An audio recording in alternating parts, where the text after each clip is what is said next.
for Inside Utah Politics with Lindsay Aerts. Well, thanks for joining us today. I am Lindsay Aerts. Let's go inside Utah politics. The Utah Legislature's redistricting committee had a final public meeting that ended without a decision on a final map. That's despite the court saying lawmakers needed to release a map by September 25th for the public to weigh in on. Now, the GOP-led committee says they've already released 5 maps and 1 Democrat map, and they plan to narrow that field and approve the final map in one day on October 6th when they meet for a special session.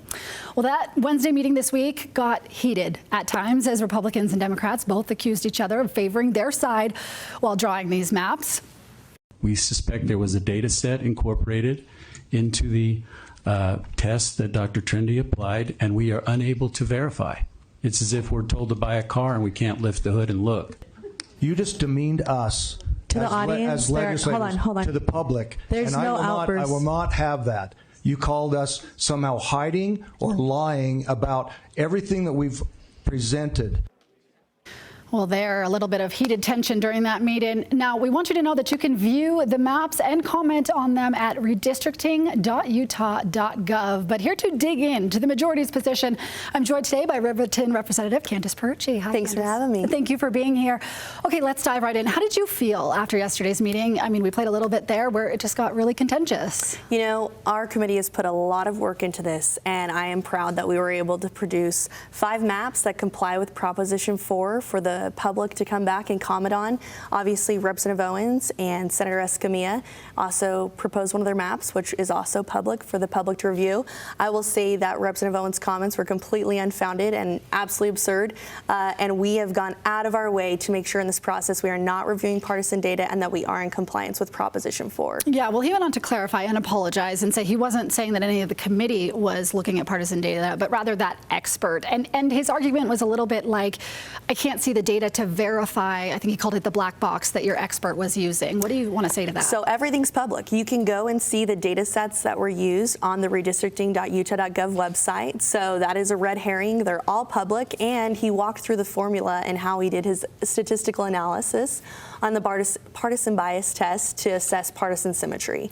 So to me, that was just not even a fair statement because there is no black box. This is a political scientist who is an expert in this field who did an analysis based off of the tests that we walked through in committee. Okay, so let's talk about that partisan bias test a little bit. This is basically a bill that the GOP-led committee is bringing forward, and basically it's a test to compare statewide voter data and how Utah votes with the congressional districts. It's kind of how you make it partisan, or how you make it fair, right, and avoid partisanship. Can you elaborate on that a little bit? What should people know about that? And then let's talk about a little bit of the arguments on each side. Absolutely. So let's walk it back just a little bit. Part of this is stemming from Judge Gibson's order, that the court order to the legislature. She, in her second order that she put out, page 29 to 30, you can walk through.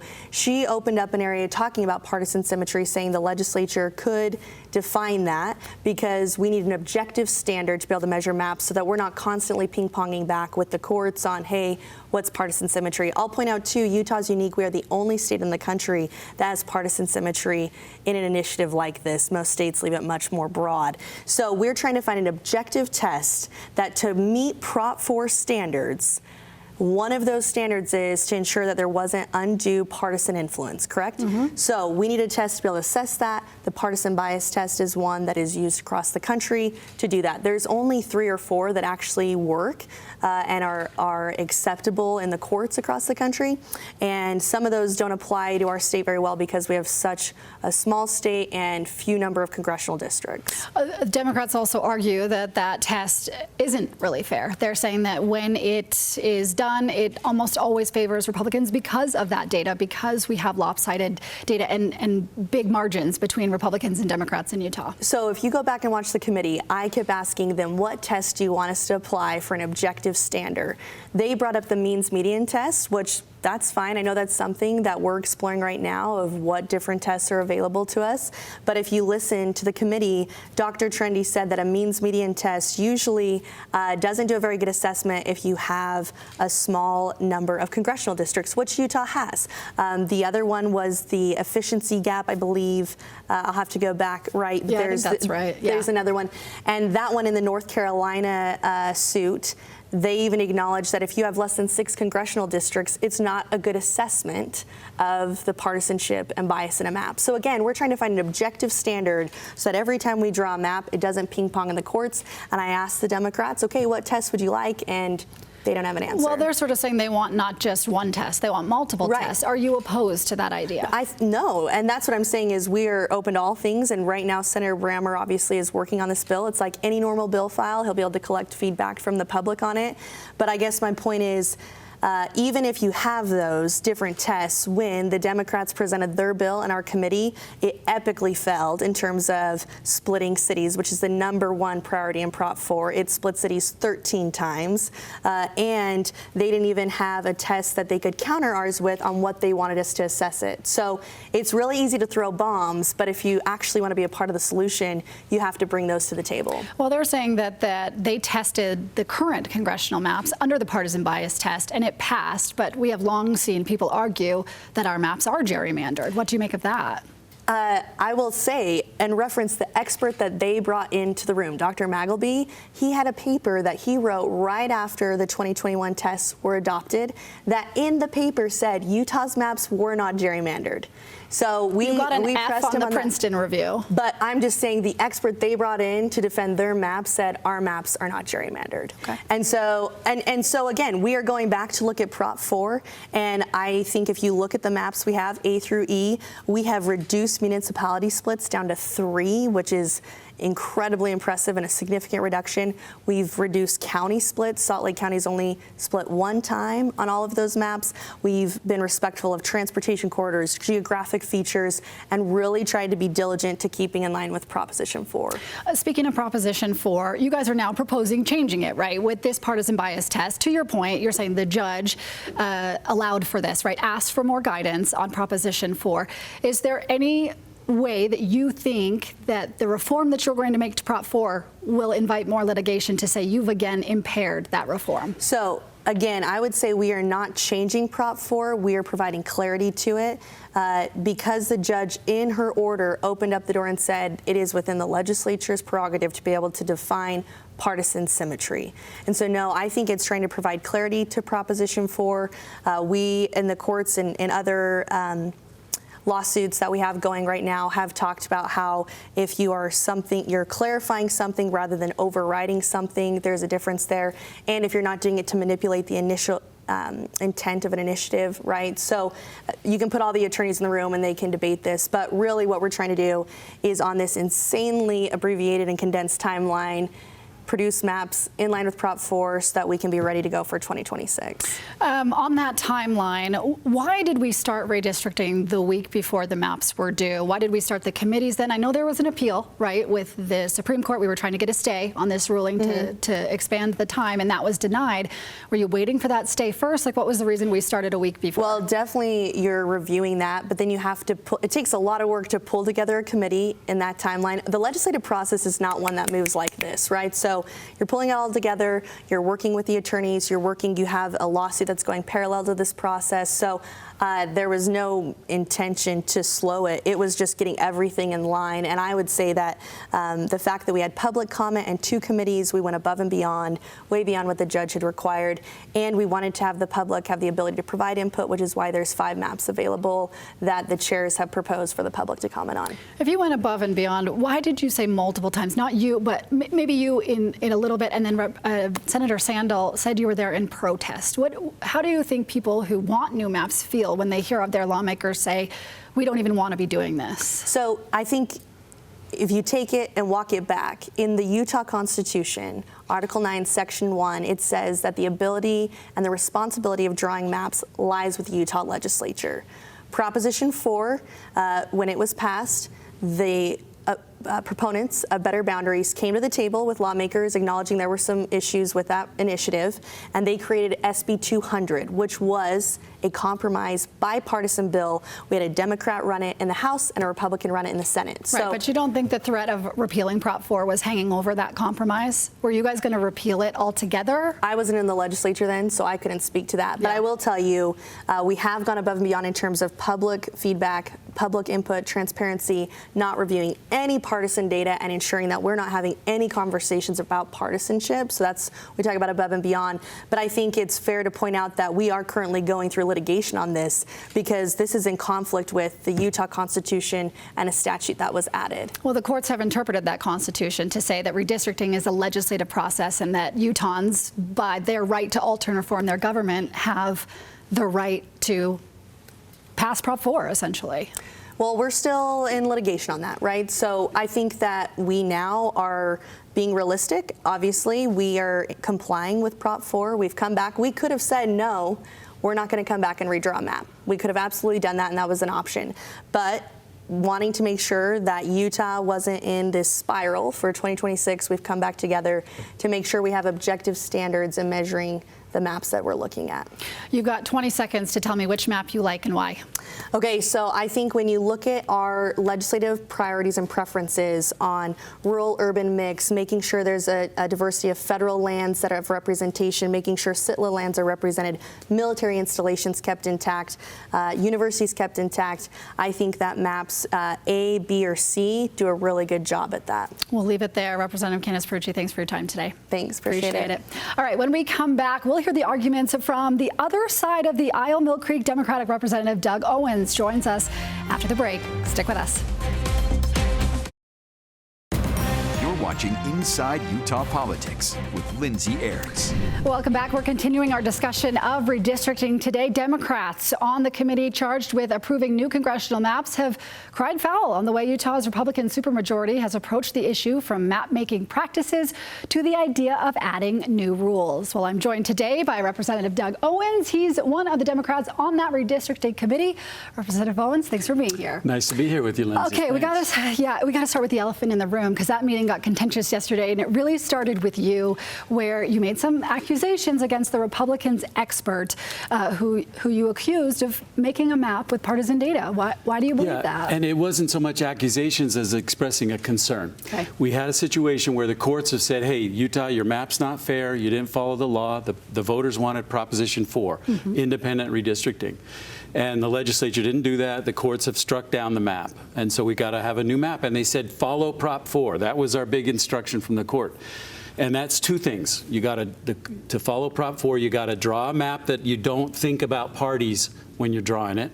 And then the big second piece is you test it after you draw it. And you test it to see, are you damaging one party, or is it a fair contest? And that second part is where we have the biggest concern. It was the Republican majority hired an expert who works for Republicans all over the country, which we thought was maybe a problem. We signaled early, hey, why don't we get an independent expert instead of one who's works for Republicans, but they didn't want to do that. So we said, well, okay, we'll play along and see how this goes. Then we get a system where the expert graded the graded the maps, I should say, to see whether they were fair, and he said, well, these are fair, but we submitted a map. We submitted the existing map that the court had said was unfair, and he said it was fair.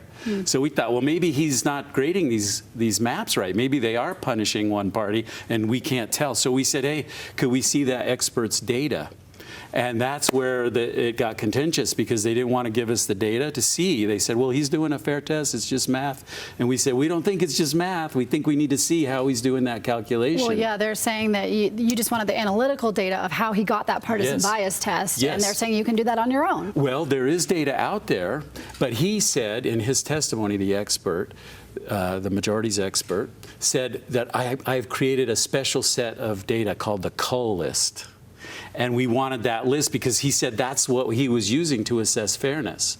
And so we needed to see that. And we were not given that until after the hearing, the second hearing started yesterday. And so we got an expert looking at it, and we'll be talking about whether we think that's a fair test.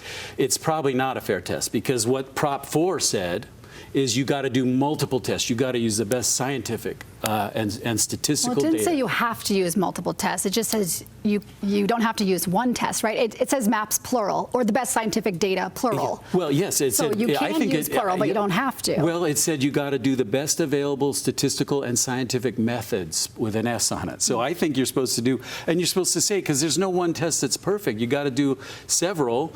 and figure out, okay, well, what do they mean in this case? And so and another problem with that expert is he was applying a test that the guy who invented that test said doesn't work in a lopsided state like Utah. So we have some concerns about that.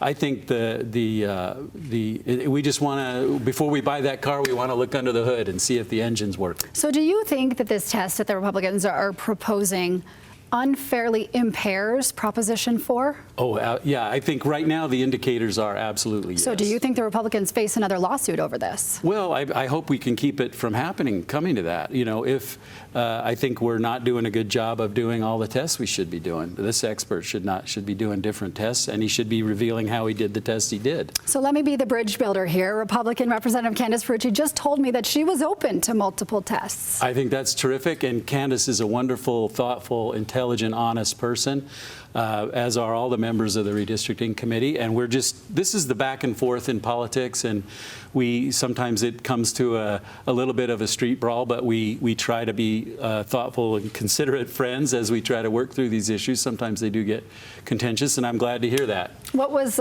life like after that meeting yesterday? Did you guys all come together and say kumbaya, or are they like, we're really mad at you for this? I don't know. I think there was a little bit of steam in the room after, and I hope that calms down fast, because we got lots of other problems that we work on together too. And I as you know, I'm a Democrat, as you said, and I love working with these Republicans. I think they're thoughtful, intelligent people, and honest and good, and we can often work through problems. You know, it's everyday life in politics. Yeah, it is, right? Okay, let's take a look at your Democrat map if we can, because this map, it has 13 city splits, Representative, and one of the key criteria of Prop 4. Supposed to minimize. Yeah, you're supposed to minimize city splits. Now, all the Republicans' maps have 3 to 4, maybe 4, 3 at the most, right? Splits. Why does your map have so many, and how do you defend it? Well, here's the thing. We hired our expert late because we thought we were going to be able to use theirs, and then we realized there were some problems with that. So we hired our expert actually on Sunday, if you can believe it, and today is Thursday, but the hearing was over yesterday, so we only had a couple days to work. We didn't have a lot of time. We started with an independent redistricting map from the commission. Right. That we are not supposed to use that map, but we started at because we knew it had been drawn in a nonpartisan basis. And then our expert adjusted some of the boundaries to make them more compact and to reduce the municipal splits. And he reduced one big municipal split, Cottonwood Heights, but there was not time to fix all the issues. So, do you stand by that map? Sure. I mean, the curious thing, Lindsay, is that we submitted all the independent redistricting maps to the Republicans' expert, and he failed them all. And yet we feel like those came out of a process that should have been independent. So that's, again, heightens our concern about the expert. So, yeah, we stand by our map, and there could be many good maps. We just need a fair test to assess, a fair set of tests that test those maps for fairness. Let's zoom out a little bit and just talk about kind of like Democrats in Utah and redistricting in general. Should Democrats have one seat when the Republicans are the majority here in Utah's congressional districts? Yeah, I mean, some people look at it as a proportionality. Democrats are voting 30 to 40% of the time for congressional candidates. Why shouldn't we get 30 to 40% of the seats? But I don't think we are demanding that, because, again, you have to draw the maps according to the law, which is not to favor one party, but not to disfavor one party. And so there could be a number of maps that have 2 competitive districts where you'd have to have a really solid, hardworking Democrat in a good year to win it. And you could have a fair map that is a safe Democratic seat. I think that's going to be up to a randomized process. There's really cool tests out there to help you figure out whether you drew a fair map, and we didn't use them. Which map do you love? I mean, is it yours? Are you standing by? I asked you already if you're standing by it. You said yes, but is that the map you would vote for? In all likelihood, yeah. I think, but there could be other tests that, or sorry, there could be other maps I could support. Once we get the data about how they were analyzed, sure, I think I could change my mind on that. Are there any Republican maps that you would support at this point? Republicans put forward some maps. I mean, are there any that you would support from their maps? Well, I certainly think they're an improvement over the map that was enacted 5 years ago. And so I applaud that. But I think, again, I'm going to wait till the testing is done and we know which ones were drawn fairly. What do you make of 6 maps going forward at this point for the public to weigh in on, and then your committee voting on one on October 6th, instead of releasing a map today or voting on one in this committee hearing this week? I think it's good to get public input. And, you know, there's other tests coming in, right? It isn't just the 5 Republican and the 1 Democratic. There's going to be public submissions. There are public submissions already. I think it'll be it's a chance for the public to weigh in. What do you want the public to know as we continue this process and move towards October 6th? That's kind of doomsday for these maps, and we'll know at that point which maps we put forward. Yeah. Well, I hope they'll comment on the maps, and I hope they'll comment that they want to see the results of a fair set of testing. They want to know how the majority's, the Republican expert, how he decided which maps were fair and which weren't. We'll leave it there. Representative Doug Owens, thanks for your time today. Thank you, Lindsay. I appreciate it. Well, coming up still on Inside Utah Politics, an exclusive interview with the Vice President. J.D. Vance shares his thoughts on political violence and the return of Jimmy Kimmel with our Rashad Hudson.